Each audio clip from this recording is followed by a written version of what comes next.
Akkam jirtu kabajamtoota daawwattoota keenya kun Abdii Poodkaastidha. Abdii Afrikaa Pirees irratti kan isiniif dhiyaatudha. Egaa Abdii Poodkaast muuxannoowwan namoota irraa qooduudhaan kan isin bira gahudha. Egaa har'a keessummaa wayii wajjin asitti argamna. Keessummaan keenya har'a Injiinar Abdiisaa Muhammad jedhamu. Baga nagaan nu dhuftanii har'a ulfaadhaa isin jenna. Anis galatooma jechuu barbaada. Eenyummaan keessan akka daawwattoota barsiiftan barbaada. Maqaan kiyya Abdiisaa Muhammad jedhama. Abdiisaan Baaleetti dhalate magaalaa Gobbaa keessatti guddadhe. Gosti kiyya Saayimmannaadha. Kutaa tokkorraa hanga 12tti Baalee Gobbaatti guddadhe. Achi ammoo gara Baahir Daar godhee water engineering baradhe. Haga achi bahee ammoo waajjiraalee dhaabbata adda addaa keessatti akkasumas ammoo dhuunfaadhaan illee akkasitti hojjetaa ture. Ammallee akkasumatti hojjetaa yeroo dheeraa NGO keessatti humanitarian organization kan jedhan dhaabbata miti mootummaa kan biyya alaa gara waggaa 10 wayii akkasitti hojjedhe. Egaa Tiraamp onna USA dhaabee booda hojii dhuunfaadhaan uummata tajaajilaa jira jedhee yaada. Water engineering fira keessanii barattanii? Jiruu kiyya keessatti mentor kana godhaa ture. Abbaa kiyya Muhammad Mahammed sumarraan baay'ee isa galateeffachuu barbaada. Kutaa 10 ta'eeti bishaan kafalleetti yoo deebinu waa'ee osoo amma kanallee qorattee hojii sana akka tasaa ammoo namni haarofti dhufeeti dhaabbata bishaanii kan magaalaa san sirriitti haaromsee akkasitti dhalaa turte. Actually sirriitti haaromsitee bakka haala isaa sirreessiteeti especially haalatti baratteen akkasitti wannaa gootee turte. Kanaaf haala san kanallee barachuu hin dandeetta kanallee barachuu hin dandeetta osoo amma bishaan ibsamtee jedhee akkasitti naqare. Gaafa sanirraa bishaan barachuudhaaf kaayyoo godhadheetiin especially 11ffaa fi 12ffaa akkasitti baradhe. Fortunately wajjii san bishaan Arbaa Minci qofa jiraayyuu akka tasaa ta'ee garuu ani Baahir Daar nagahee meelaaleetiin keessaa filadhaa injiinaringii waan filannoo kiyya. Baahir Daar garuu yaadni ani Arbaa Minci nagaa jedhee yaadee ture. Haa ta'u garuu Baahir Daaritti illee almost baay'ee jalqabaati. Akkasitti bishaan barachuu danda'e jechaadha. Tokkoffaa filadhe akkasumatti argadhe. Uummata tajaajiluudhaaf kutannoon erga eebbifamtanii qabdan akkam ture? Maanoo erga hojiitti seentanii hoo? Dursa akkuma eebbifameen Shaashamannee gara na dhufee gara waajjira bishaan aanaa Shaashamanneetitti almost waggaa akkasitti hojjedhe. Hojii sanitti akka tasaa ta'ee namni injiinaringiidhaan digirii qabu akka tasaa waajjira sanitti ammoo qofa ture. At that time anaaf somehow energetic ta'ee hojii uummata kana sirriitti qarqaaruuf waan baradhe kana lafaan gaheet bu'aa gaarii argachuudhaaf haalatti onnadheetti dhufee ture. Garuu ammoo haalli mana especially waajjiraalee mootummaa keessa jiru namni barate xiqqaadha. Namni hojjetuu fi namni baratu almost adda ta'ee kan hojjetu haala kiraayiteriyaa biirokraatik ta'een ofii isaatiif hojjeta malee teknikaalii haala barbaachisuun haala ogummaa kaayuu ture hojii sanitti. A bit discouraging ture garuu ammoo anaaf at least waggaa tokko fooyiif experience gahaa ture. Sirriitti hojjechuu qaba jedheetiin wajjin eebbifamuyyuu pilaan godheetiin ka'ee ture waan ta'eef bakka kanatti waggaa tokko booda turuu akka hin qabne decide godhee wanti ani decide godhee hojii sanitti NGO seenuu qaba. Because experience kiyya kana sirriitti entertain gochuu kan danda'u gaafa NGO seene. Especially NGOdhaan 2-3 akkasitti bira aanaa irratti dhufu ture. wanti dhufan professional ta'anii hojjetanii independent ta'anii hojjetanii waan sila ogummaan barbaadu san lafarratti wanna jijjiiruu danda'u. So somehow freedom ogummaa qaban saniif inni jiru qabu seenuu qabaa kan jedhutti seenee basically san qofa son ta'in amma gara wajjii sanitti bajanillee baay'ee waan hin jirreef akkanatti ogummaa kana gara lafaatitti buusuun experience argachuun xiqqoo nama ulfaata waan ta'eef inni ijoo seenuu qaba. Yoo hin taane ammoo gara biraan shift gochuu qaba kan jedhurraa yaalii jalqabe. Inni ijoon sun hin taane garuu almost waggaa tokko booda kolleejii Walisootti join godhe. Kolleejiin bishaanii akka Oromiyaatti hojjechiisanitti bakka lama Asallaa fi Walisoo ture. Waggaa meeqa barsiiste jechuudha? Achitti gara waggaa lama akkasitti barsiise. Waggaa sadii booda ani bara 99 eebbifamee 2000tti hojii jalqabe. 2003 or 2010tti NGO seene. NGO gaafa seenu wanti san apply gochuudhaaf poostaadhaan ergita. Baay'inni isaanii poostaadhaan akka amma emailii miti. Online irratti illee argitu poostaadhaan ergita. So poostaadhaan yeroo baay'ee bakka itti ani Shashamannee kanatti illee bakka itti ani ergu bakka wayiitti qaba. Achi ammoo Walisuutti illee akkasumatti riyaakee tokko jira. Bakka itti print godhee maal godhee akkasitti ergu. Yeroo maraana laala sila godhaatti seeni. Abdiin kutattu. Samuntaa takka keessatti yoo xiqqaate 2-3 ergaa. So significant amount of money baasa. Fiinsaan yaalee ani osoo abdiin kutatee mucaan kun abdii kutatee gaaf tokko sirriitti bakka dhufeetti yeroo baay'ee guyyaan dhuftaa silaa abdiin kutattu osoo waan kana osoo dhiiftee illee siyaamaan jirani. Hanga jedhuutti. Hagaanuu si arge achi durallee akka yaalaa turte firta. Yookaan ammoo yoo nama namaan yoo deemte malee akkasillee son ta'in abdii kutachuun qabu haga argadhutti ima yaalaa jedheen. Akka tasaa ta'ee vaakaansiin ani gaafa san ergee na yaaman. Namni ani NGO keessatti beeku namni tokko jiru. Intervii sanaaf nama 2 akkasitti yaamanii. Namni biraa kan nama wajjin dorgomu experiencein isaa hedduu akka ta'e hin beeksisa. Physically illee hin beeksifna, experiencein illee sirriitti na caala.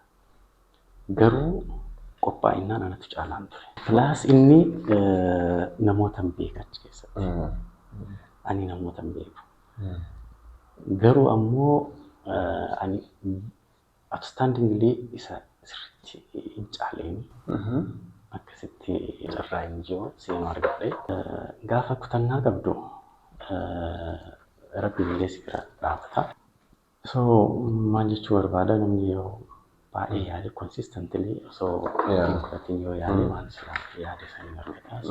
NGO kam keessa turte? IRC kan jedhamu International Risk Committee NGO Ameerikaati. So assistant environmental health officer jedhama. Or else assistant engineer ta'eet akkasitti just fresh graduate ta'eet bootaan sun diploomaa barbaada. Garuu ammoo ani digriidhaan akkasitti seene. Overqualification yaa garuu experience baay'een qabu. Almost experience kiyya akka zeerootitti ilaalama because experience NGO'n experience ofii barbaadde malee kan ani barbaadu so zero experience akkasitti seene. Namni tokko maal naan jedhee kan achi keessatti hojjetu waggaa dheeraa achi keessatti hojjete. Namni haga amma namoota qaxaraman keessaa including driver naan jedha haga shufeeraan bahutti namni osoo firan qabaatiin ka seenii si'ee jedhu. Basically NGO keessatti fira qofa osoo ta'e recommendation waan jedhamutu jira. Recommendation isaan yaa'u namni garii abbiis godheetiin recommendation gara firaa ittannaa gadhaa. Anyways nama beeku recommend kan godhu nama beeku waan ta'eef anyways namni amma beeku jiraachuu baatullee sirriitti hojjedhee waan jiruuf Yaa. baay'ee waan tureef akkasitti NGO seenee jechaadha. Hojii kanneen keessatti wanti qabatamaa ogummaa kan keetiin hawaasaaf lafa buufne jettu pirojektiiwwan bishaanii wal qabatanii jallisii haa ta'u bishaan dhiyeessii bishaan dhugaatiitiin wal haa ta'u wanta harki yookiin ammoo fuuruun keenya yookiin ammoo dadhabbiin keenya bu'aan yaada keenyaa uummataaf dhugoomeera jettee yaaddu abdiin akkamitti ibsame? Akkuma eebbifame chaaptarii barumsaarraa gara chaaptarii hojiitti yoo darbu qophii xiqqaa wayii godheen ture. Chaaptarii wayii gaafa jalqabdu waatee baratees qophiin kee gahaa ta'uu qaba. Yoo qophiin kee gahaa hin taane yaadnii fi hawwiin qofti gahaa miti. Bakka feetetti gaafa waan wayii jalqabdu haalatti jalqabduu fi bakka sanitti wanni sun namu garaagaraa ta'uu danda'a. So still life dynamics isaa itti fufaa atilleen ammoo waan amma plan goote san always san irratti sticking goota reaching goota itti dabaltaa or something. So haala saniin illee NGO gaafa seenuu haalli an yaadu hojiin an yaadu hojii guddaa ture. Waajjira mootummaallee hojjedhee waan tureef hojiin ani NGO keessatti eegee hojiiwwan baay'ee guddaa ta'an like amma bishaaniitti hojiiwwan bishaanii keessa guddaan akka daam jechaan Riqicha hidhaa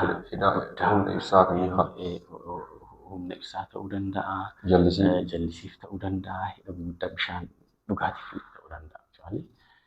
So Kanneen ijaaruudhaaf yaadeetiin garuu ammoo achitti wanni NGOdhaan hojjetan xixiqqaallee ta'u garuu ammoo ogummaadhaan hojjetama. So hagaan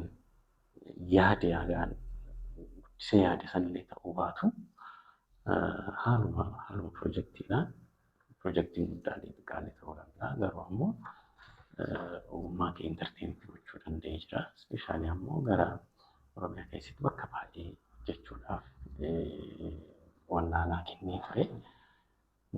Hojii jalqabuu Harargee irraa jalqabee Arsiin biiroon isaa hojii san ciroo ture. Biiroon akka Oromiyaa ciroo ture. So Harargee irraa jalqabee ani koominitii naannootti baay'ee Baalee ture. Baaleerraa Baardaar deemee akkasitti baay'een qabu beeku ture. Garuu koominitii sooshaal laayifii adda Harargee ilaaluu danda'eera jechaadha. Achi booda garuu NGO keessatti ekspiriyansii kee irreech gochaati. Haga amma bara darbee haga ispeeshaal USA dhaabatutti Pirojektiiwwan USA haga dhaabatutti adaduma adadaan NGO biraa keessa illee seenaa akkasitti maanajara riijinaal akka Oromiyaatitti emergency response maanajara tureeti akkasitti dhaabatee jechaadha. Muuxannoo barattee jechuun beekumsa mana barnootaa yookiin kutannoo yeroo ittiin baratu yookiin ammoo beekumsa fudhatte saniin uummata tajaajiluu qaba jettee ijjannoo fi kutannoo yeroo sana qabdu hanga ammaatti muuxannoo ekspoojrii garaagaraa keessa dabarsitus abdii isaan dhiibuu ogummaa kana uummata tajaajiluudhaan qixa yaadeen naqamnee jirra jechuudha. Qixa yaaduun naqamnee. Ganaa dhiibuun isaa ganaadha jennee fudhachuu dandeenya. Dhugaa dubbachuuf NGO uummata keenya sirrii tajaajilee jira. Haaluma saniin anillee NGO keessatti turuu kiyyaan uummata xiqqaan jedhamne uummata kumaatamaan yookaan gara uummata miliyeenatti siqee bishaaniin tajaajilee jira. Anilleen ogummaa qabuun kutannoo qabuun uummata tajaajilee jira. Garuu rakkoon guddaan maali? Gaafa NGO keessatti hojjettu NGO'n sun maal qabaa? NGO'n sun piroojeektii akkamii qaba? Piroojeektii saniin eenyu qarqara? Jettee haala saniin qarqarama uummanni sun. Garuu silaa amma gaafiin osoo ta'e silaa dursa eenyutu qarqarama maaliin qarqaruu qabnaa kan jedhurraa kaana. Garuu yaa'u wanni kun godhatamee dhufaa. NGO'n marti kadhateeti. Propoozaala barreessuu jechuun kadhachuudha. Kadhateetidha. Wanni kadhattu Propoozaala barreessuu jechuun kadhatu jechuudha. Propoozaalli kadhachuudha inni jechuudha. Beezikali propoozaalli nama wayii amansiisuudhaaf kan barreessitu. NGO keessatti afaan kanatti hiikamuu malaa jechuudha. Sochii NGO keessatti propoozaala hojjechuu jechuun kadhattee fiduudhaaf. Kadhattee fiduudhaaf. Hiika kanas qabaa jechuudha. Propoozaala jechuun waan biraa hojjetuudhaaf, hojiidhaafis wixineessu osoo ta'ee jiru, propoozaala barreessuu jechuun kadhatanii waa fiduullee ta'aa jechuudha. Amma wanni ati wixineessitu nama propoozaala itti barreessitu saniif amansiisuudha. Haalli itti amansiistu wanni kun uummanni kun akkana rakkatee jira, akkanaa keessa jira. Akkas jetteetiin barreessitee wanni kun liiteraalii kadhattee fidda. Wannaa sana. Ani amma gaafa recently manaajara gaafa ta'u propoozaala barreessuu hojii tokko ta'a jechuudha. Wanna fandisan fiduun. So haala saniin haalli itti barreessitu haala isaan amansiisee isaan bajata ofii qabu. Bajanni kun waan akkanaatiif, hojii hatattamaatiif, hojii maalii jedhanii akkasitti ta'anii jira. Ati ammoo san amansiisuudhaaf haalli itti barreessitu liiteraalii kadhaadha. So wanni sun kadhatamee dhufe kanaaf wanni mooroof maalirratti dipeend ta'a? Warra amma kennuu irratti dipeend ta'a. Fedhii isaanii gaggeessuu irratti. Kanaaf fedhiin rakkoon uummata keenyaa haga tokko furamurree maalirraa dhufeetti firamee haala NGO yookaan ammoo organizationii sanirraa kennu sanirraa furamee jechaadha.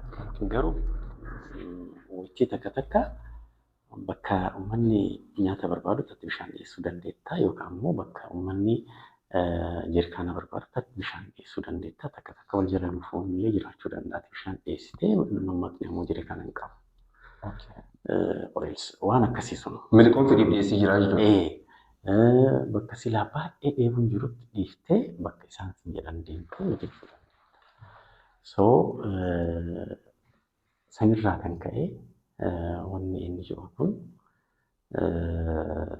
dheebuu sirraa hin baasu. Tokkoffaan sani. Lammaffaan ammoo haala ati barbaaddeen haala ofii barbaaddeen haala uummanni barbaaduun waan san gochuu waan hin dandeenyeef moroof piroojeektii beesdi ta'a yookaan immoo piroojeektii sanuu ati qo'anni ta'a jidduudhaan dhufuu dandeetta. Qo'annaan kan nama biraa yookaan immoo qaama biraa yookaan immoo warra naashinaal waayee warra finfinnee jiran ta'uu danda'a. Warra ammoo warra firootaa ta'uu danda'a. Kanaaf qorannaa san gara lafaatitti hiita malee waan ati yaadde san uummataaf baay'ee yaaddu san waan ati akkana waliin yaaddu san hojjechuu dhabuu dandeetta. Stiil garuu piroojeektii dursarra qorannurraa jalqabee yoo bobbaatu taate yeroo baay'ee akkasillee hin goona. Rakkoo uummataa san ilaaltee uummatarraa kaatee uummata mariisiftee uummanni eeguusaa rakkoo isaa sitti himee achi barreessitee warri kanamillee si kennanii dhuftee hojjettee gaafa jettu waan akkasii sun gammachuu guddaa si keessa uuma. Mudanni akkasii ammoo yeroo baay'ee akkasitti mudatee beekaa akkasitti hojjedhee waan beekuuf sun sana yoo agartu ammoo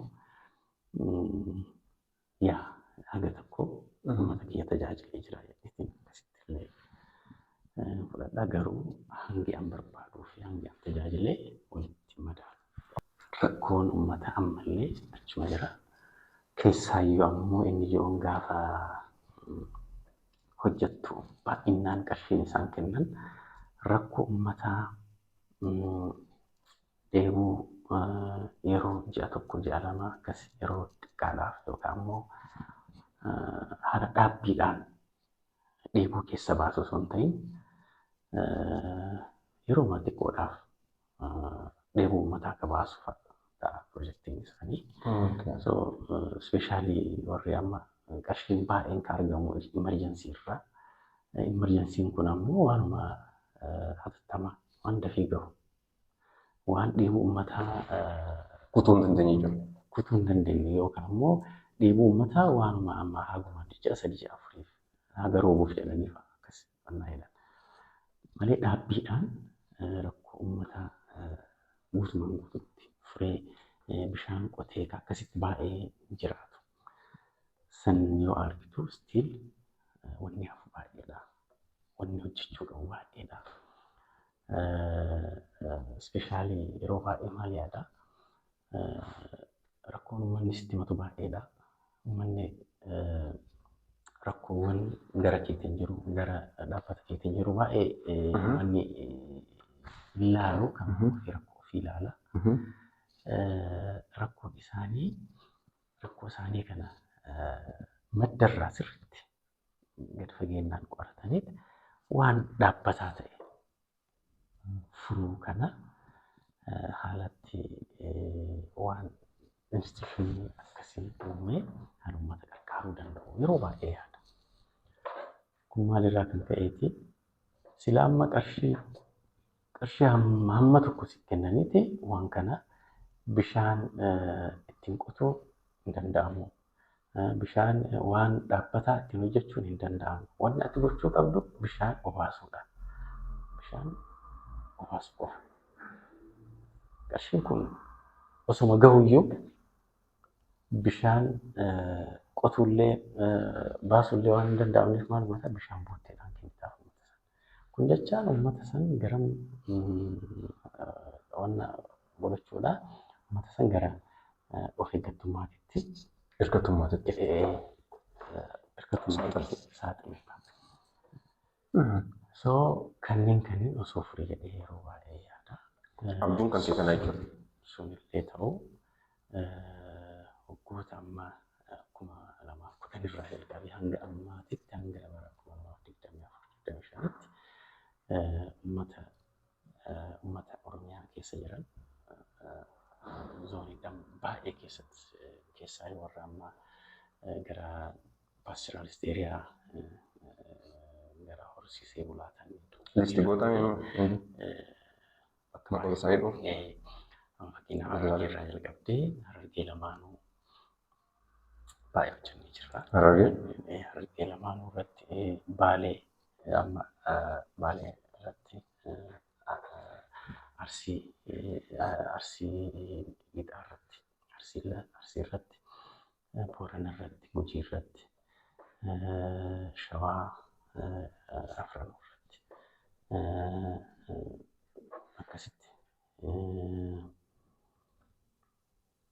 almost kanneen irratti hojjennee jira. Aanaa baay'ee keessatti dabalee dubbachuudhaaf keessaa yoo amma aanaadhaan gara gammoojjii jiran kanneen rakkoon bishaanii maataadha. So rakkoo san bishaan haayilaandii tokko kennuun waan guddaadha. Kanaaf kabira dhiisaatti bootteen kennuun uummata san baraaruudha. Kanaaf uummata kanneen keessatti bootteen ta'ee qotiinsaan ta'ee diriirsuun ta'ee haroo qotuun ta'ee aanaadhaan baay'ee irratti hojjennee jira jechaadha.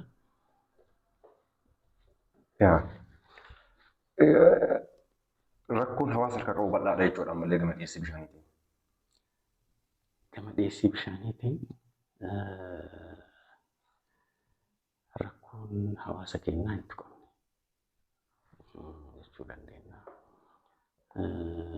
Ammallee hawaasni gammoojjii waggoota keessatti ji'a tokko ji'a lama yookaan ji'a 3 roobaa sanuma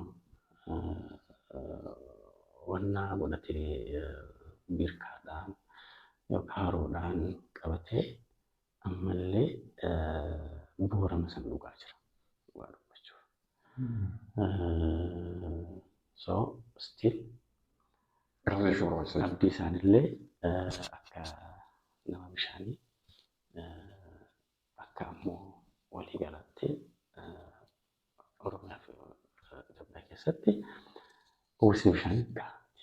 Risoorsii jiru akkamitti madaalta? Risoorsii dhiyeessii bishaaniitiif silaa jiraachuu malu akka naannoo keenyatti haa ta'u akka biyyaatti darbe yoo akka Afrikaatti dhiyeessiin bishaanii yookiin immoo qabeenyi bishaanii Afrikaan qabu akkamitti ibsitamee ati?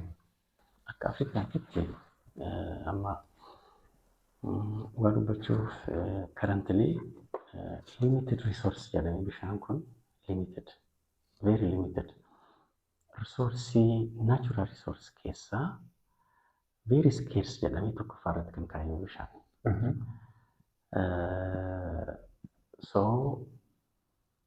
vital especially amma booda wanni bishaanii kun rakkoo guddaa ta'aa deema yookaan immoo ishuu guddaa ta'aa deema akka addunyaatti jechaadha. Kana keessaa Afrikaa yoo ilaallu akka addunyaatti risoorsii bishaaniitiin akka addunyaatti lammaffaadha. South Amerikaan tokkoffaadha. Garuu ammoo risoorsiin bishaanii sun utilized kan taane gara silaa gara dhugaatiitiin ta'uu danda'a, gara irrigeeshiniitiin ta'uu danda'a, garuma fedhiinuu gara silaa hojiirra ooluun ammoo bu'a qabeessummaatti fiduudha. Uummataatti gara ammoo bu'a qabeessummaatti deebisuudhaan risoorsii san Afrikaan isteet tokkoffaadha. Kanaaf deebisuudhaan gara faayidaatti deebisuudhaan risoorsii bishaanii kan ittiin fayyadamne osoo itti fayyadamuu dhabuudhaan jechuudha. Itti fayyadamuu dhabuudhaan. Risoorsii qabaachuudhaan lammaffaadha. Itti fayyadamuu dhabuudhaan ammoo ammallee tokkoffama jirti. Sadarkaa jalqabaa sun hin tuqamne waan ta'eef gara sadarkaa tokkoffaa ta'a jechaadha.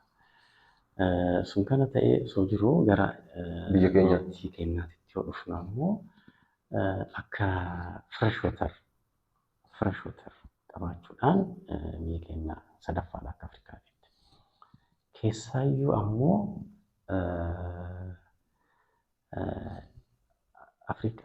East Afrikaa irraa soorsii bishaanii jedhamee Itoophiyaan akkasitti qabamti. Soorsii bishaanii special East Afrikaa kun dependent kan ta'e soorsii bishaanii Itoophiyaa irraa. Okay, East Afrikaa guutuun jechuudha. East Afrikaa guutuun jechuudha. Fountain of water fountain waan akkasii jedhamee tilmaamee akkasitti qaba. So san yoo ilaallu wannaa bishaaniitiin almost ammallee Itoophiyaan tokkoffaa gara tokko hanga sadii keessa jirti. Waraas kun risoorsiidha, naashinaal risoorsiidha. Naashinaal risoorsiin kun yoo ittiin fayyadame akkasumatti taa'uma siin fayyadu. Ittiin fayyadamu baastii yoo ittiin fayyadame. So gara itti fayyadamiinsaan yoo dhufnu ammoo Afrikaa keessaa Itoophiyaan gara 30 hanga 40 keessa jirti. Itti fayyadamarratti.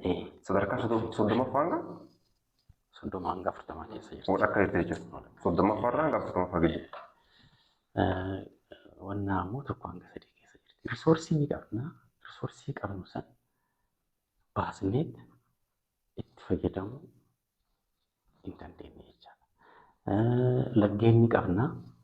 Laggeen san majala yaa'an malee itti fayyadamaa hin jiru jechaadha. Haguma Afrikaan kun waan itti fayyadamaa jiran san itti fayyadamaa hin jiru. Afrikaan akkuma addunyaatti risoorsii kana itti fayyadamaa hin jirtu. Itoophiyaan ammoo risoorsii kana akkuma haguma Afrikaa avreejii Afrikaatittuu gadi jirra jechaadha. Amma wannaa ni qaba. Standardii ni qaba. Amma standardii addunyaa miti normal standardii addunyaa kan amma WHO kan kaa'ee ni jira. Namni tokko bishaan argate kan jedhamu haga tokko nyaatee dhugee digatee kanneen mara godhee istaandardii barbaadamu yoo argatu bishaan argate jedhama. Istaandardii sanii parsantiin uummanni keenya argatee parsantii 15. Ilaali. Nuti amma Parsantii 15.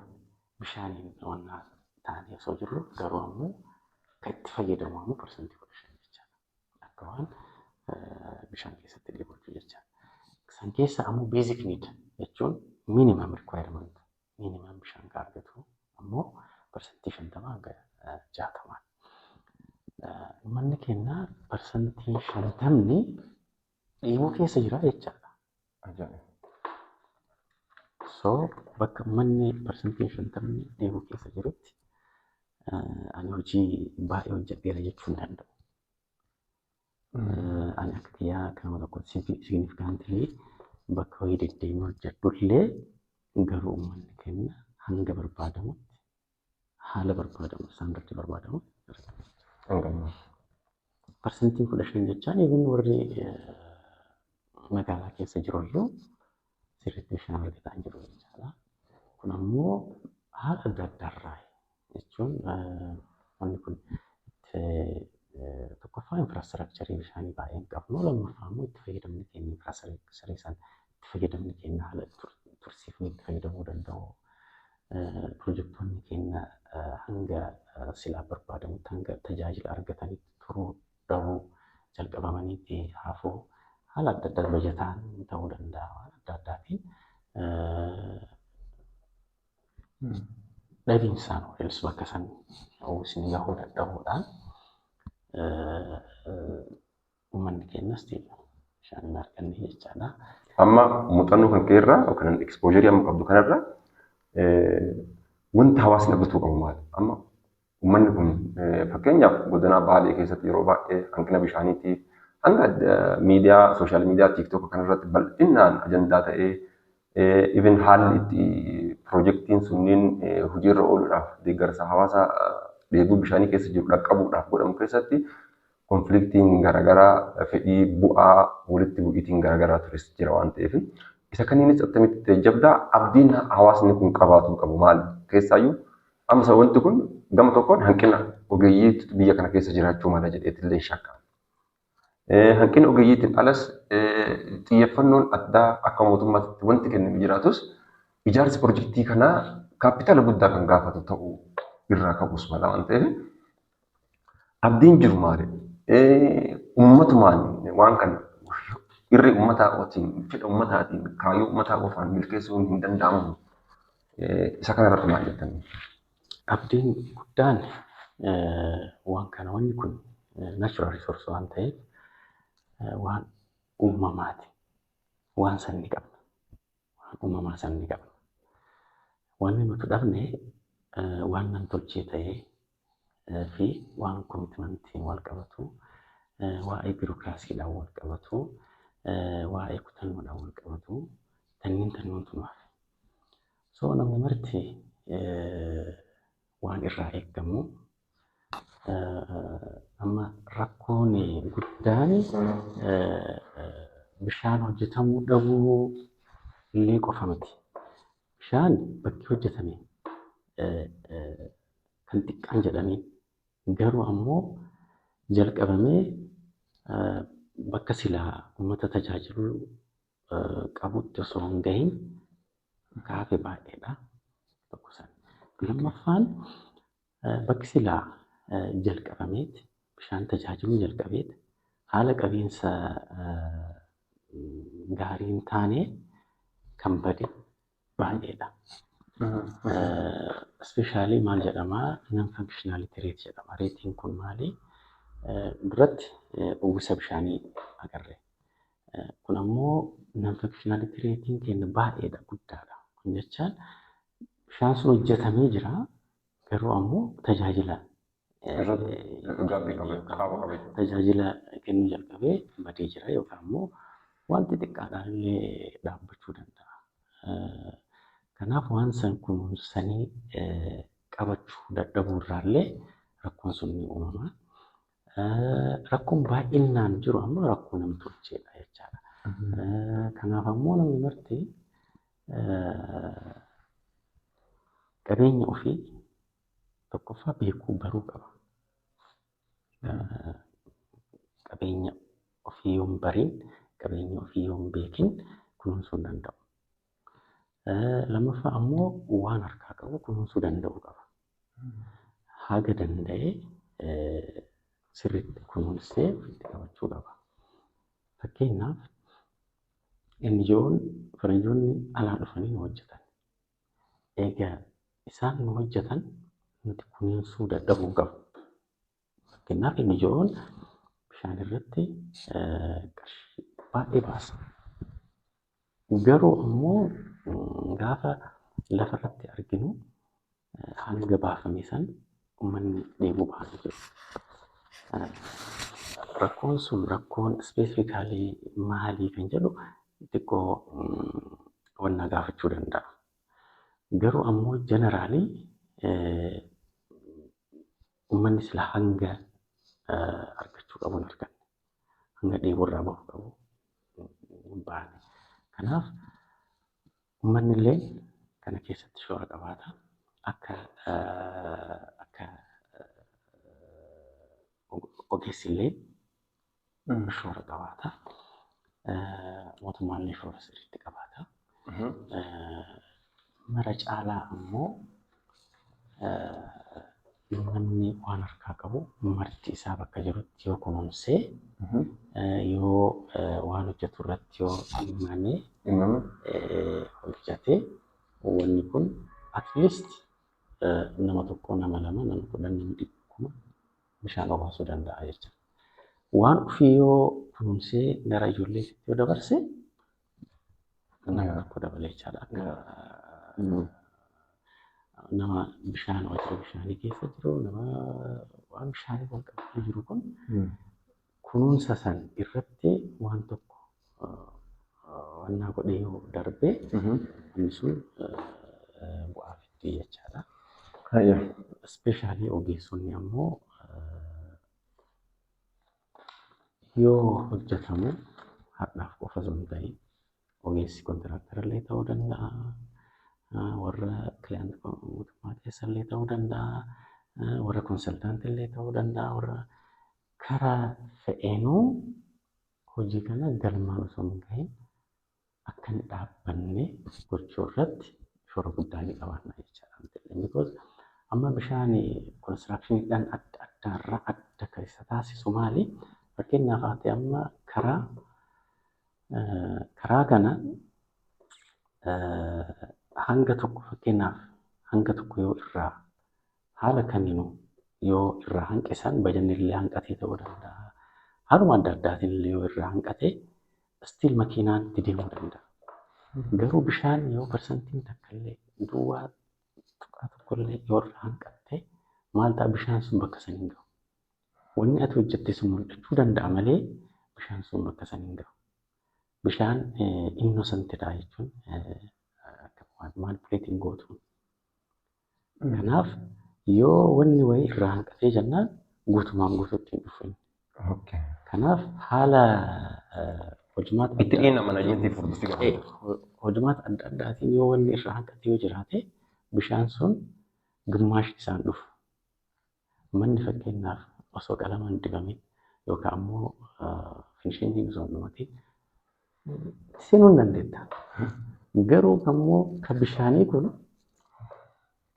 guutumaan guutuutti xumuramee bakka san yoo hin gahin ujummoon tokko haftee jennaan bishaan sun guutumaan guutuutti hin dhufu. Kanaaf rakkoo adda addaarraa wanni sun yoo hanqatee guutumaan guutuutti duwwaa ta'a jechuudha. So haala pirojektii bishaaniitiin yookaan duwwaadha yookaan dhibba. So fakkeenyaaf qorannaan bishaanii wanti baay'ee qorannaan taasifamee gaafa bishaan qotamu dhabamuutu jira. Parsantii baay'ee naannoo shuur parsantii baay'ee 50 ta'uu danda'a sanii olillee sanii gadillee qotameet hin dhabama. sanirraa jalqaba. Ka qorate bishaantu jira qotee jedhee qottee hin dhabda tokko jedhe. Qotamee bishaan sun bahee gaafa laallamu dhugamuu hin danda'u ta'a. Lama jedha ammallee qarshiisutti bahe. Ammallee bishaan sun ka dhugamallee ta'eet kun bahee achi ammoo waan silaa uummata bira gahu ujummoo maalii kanneen ka hojjetu sunni yookaan bajata hanqataa yookaan waan ta'a ammallee hin geenye beeke. Yookaan ammoo eebbifameet namni tokko namni lama sirriitti osoo kunuunsuu qabu namni silaa qoreen sirriitti osoo kunuunsuu qabu osoo kunuunsiin kunni marti neecharii bishaaniidhaan wal qabateet namni kana keessa jiru marti gaafatamummaadhaan yoo sirriitti dhimmame yoo hin bahin bishaan sun uummata saniif hin gahu jechaadha. So gammoojjiin baay'een yoo agartee pirojektiin itti jalqabamee haala adda addaatiin jalaa fashalaa. Qotamee jalaa baduu danda'a. Qotamee bishaan bahee wanni wayii hojjetamee yookaan tokko kontiraaktarri wannaa ta'ee baduu danda'a. So kun marti walitti qabameeti wannaa kenna bishaanii baay'ee gadaadha. Kanaa bishaan kenna ta'uu itti fayyadamu bishaanii osoma qabnu akka hin qabne taane jechaadha. Amma biyyi garii bishaanuma waan hin qabneef bishaanuma san waan hin qabneef bakka wannaa uwwisni isaanii gadi bu'aa ta'u. Kenna ammoo osoma qabnu akka qabnu san osoo kunuunsuu dadhabnee akkasitti wannaan kenna dhiibuu keessa bahuu dadhabnee jechaadha. Egaa hanga beekumsaa fi argadheen hanga kutannoo keessa keetti ijaareen uummata kanan tajaajille ammas itti hin quufnee jechaa jirta. Egaa mee har'a Abdisaan gama kanaan gaaffii xumuraati jechuudha keessaayyuu ogummaa piroofeshiniif tajaajila kan keetti walqabsiisite. Gama kanaan karoorri kaayyoo ati bocattee harkaa qabdu galmi ati bocattee harkaa qabdu dhuunfaadhaan haa ta'u dhaabbata wayii hundeessuudhaan haa ta'u ibin qaamotuma keessa deebisees haa ta'u keessaayyuu amma qaamolee bakka hundaatti tuttuqeetti mana mootummaalee tuttuqee argitii jirta. Kaayyoo kan kee kana dheebuu bahuufis qixa saniin galma geessuudhaaf maal bocattee taate maal harkaa qabda yookiin nama maal kaayeffattee dhaabbattee taate. Ani akka kiyyaatitti rakkoo kana akka ogummaatitti akka haala argeen tokkoffaa anillee waan kanarratti tajaajilu qaba jedhee waan yaaduuf haala ammoo NGO keessatti illee haalli silaa osoma barbaaddu wanni si hangatu waan jiruuf sanirraa ka'eetiin yoo ilaalu rakkoon bishaanii kun mootummaa qofaaf ka dhiifamu miti. Kanaaf namni martii haga danda'ee yaaluu qaba. Keessaa waamuu ogeessi sirriitti dhimamee yaaluu qaba.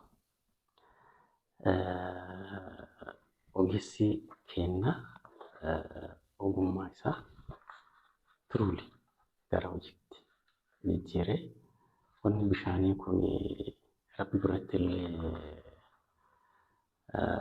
wannaa guddaa qabdi. Kiirii guddoo guddaa. Wanni sun ta'eef maali dheebuun kun yeroo namaan kennitu. Kanaaf sanirratti waan gahee nuti qabnu sirriitti bahuu qabna jedhee yaada. Inni akka ogeessaatitti akka ekspiriyaansii dheeraa qabuun gara haala instituushinii ofii hiriyoota kiyyaa wajjin ta'eeti akkasitti bishaan haala salphaadha. Amma rakkoon guddaan maali biyya keenya keessatti tokkoffaan wannaan nuti itti fayyadamnu teknoolojii nuti itti fayyadamnu teknoolojii samaan duubatti hafaadha koostiidhaallee. So teknooloojiidhaan sanneen waan amma chip ta'an introduce gochuudhaan haala uummanni waliin qindaa'ee bishaan haala itti argachuu danda'u uumuu. Anillee waan san sirriitti haga danda'ee nama 1,000 bira gahee, 10,000 bira gahee, 100 bira gahee at least haga danda'een san irratti hojjechuu barbaada. Kun kan dhugaatiidha. Plus rakkoon bishaanii dhugaatii qofa bira hin jiru. Rakkoon bishaanii gara wannaatitti illee yoo dhufte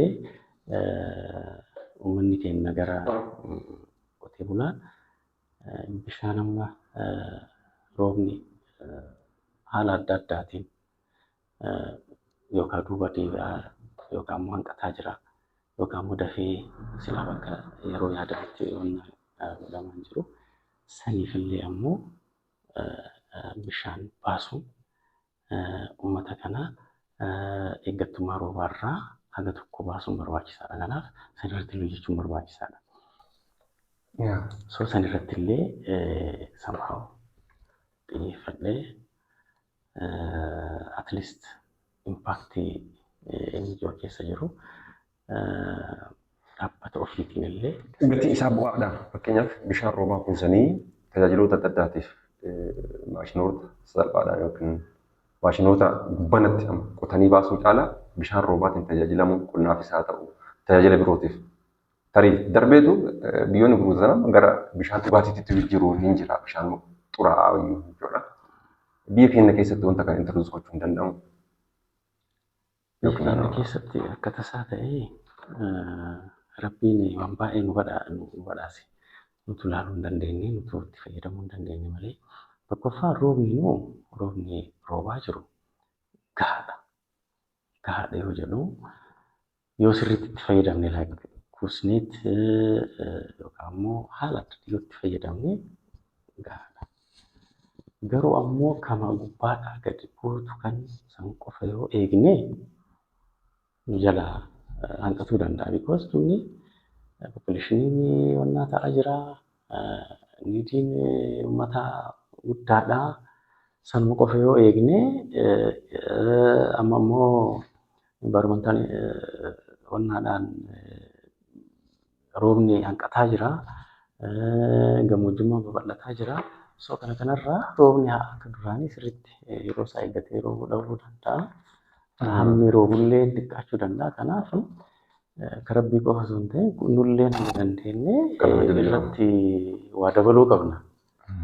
Kanaaf bishaan lafa jala fayyadamuu bishaan akkuma bakka garii bishaan kuusuu sirriitti bakka danda'amuuf jira.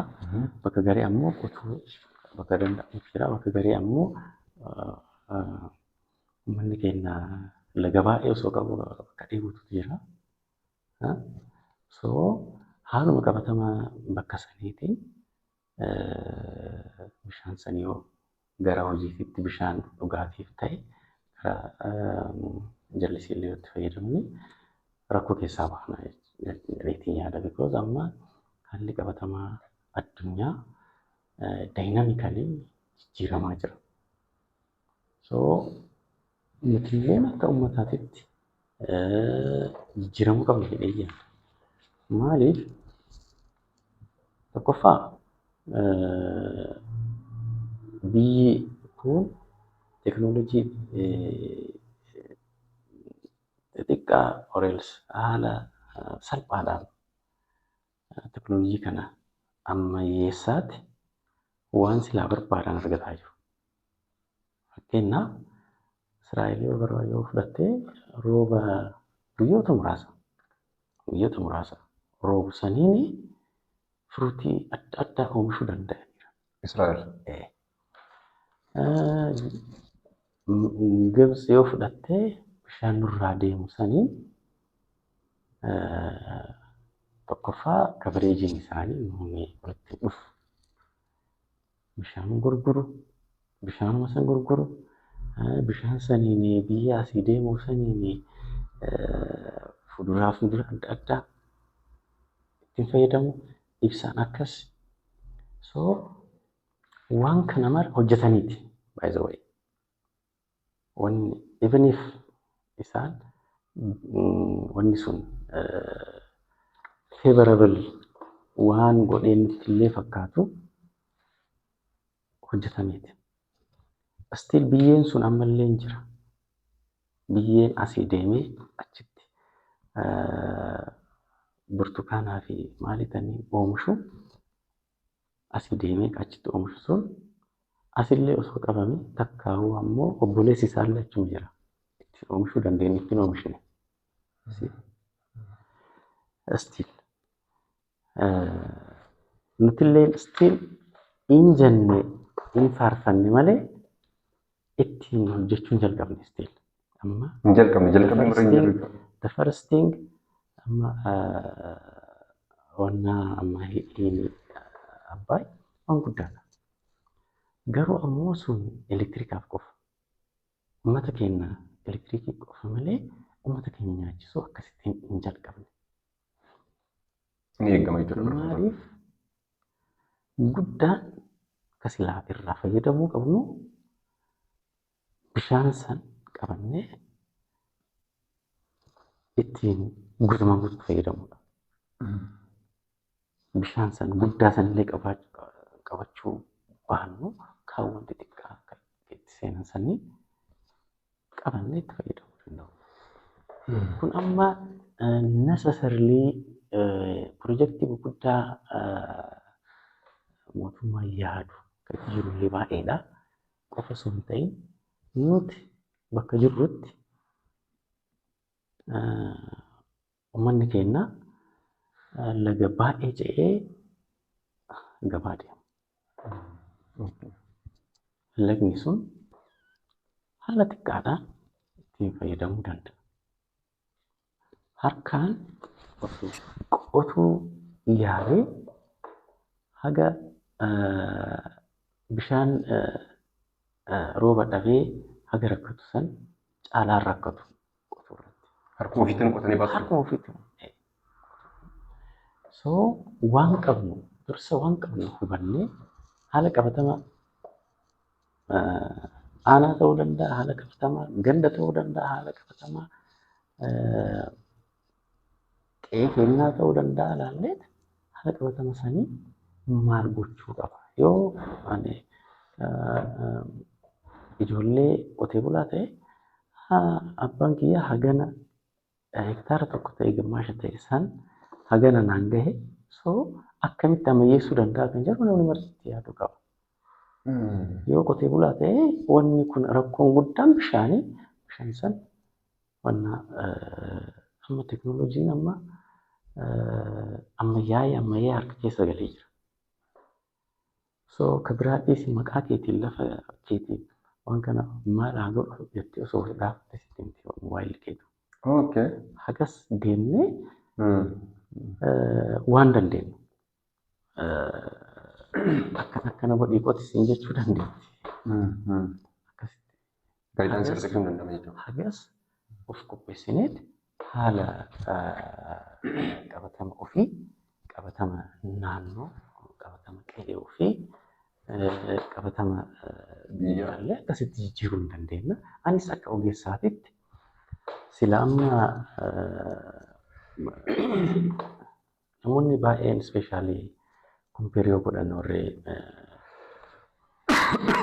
koostiin qotiinsa bishaanii Itoophiyaa fi warroota East Afrikaa yoo fudhatte koostiin keenya baay'ee exaggerated kan ta'e baay'ee guddaadha. Maaliif teknooloojii nuti qabannu onni kan sophisticated ta'e guddaa kan ta'an maashinoota sanniin qofa irratti gadi deemte ta'e waan ta'eef waan xiqqaadhaan qotuun hin baratamne.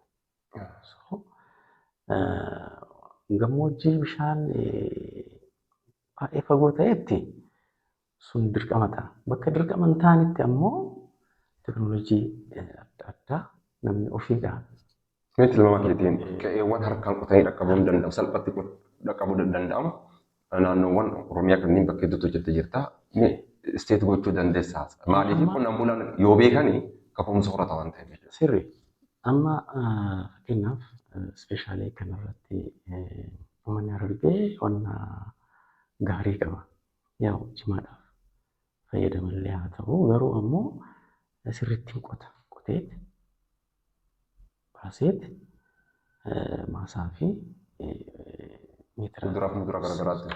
ispeeshaalii caatiidhaaf fayyadamu. Haa ta'u ammoo namni